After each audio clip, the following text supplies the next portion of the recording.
Maariqoos 16:16 namni amane namni cuuphames hin fayyaa namni hin amanne garuu itti faradamaa jedha.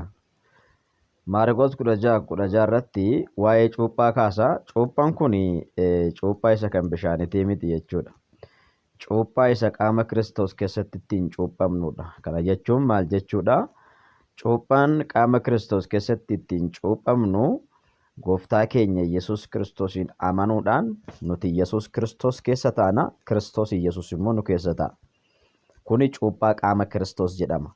Cuuphaan bishaanii bishaan keessatti cuuphama. Inni amaneetu cuuphama malee amanuudhaaf hin cuuphaman yookaan immoo amanaa fayyetu cuuphama jechuudha. Nama fayyetu cuuphama malee namni hin fayyine hin cuuphamu. Kanaaf cuuphaan asirratti haasa'ame kuni waa'ee cuuphaa bishaanii osoo hin taane cuuphaa qaama Kiristoos Yesuus keessatti ittiin cuuphamnu sana jechuudha. Karaa adda baafadhaa.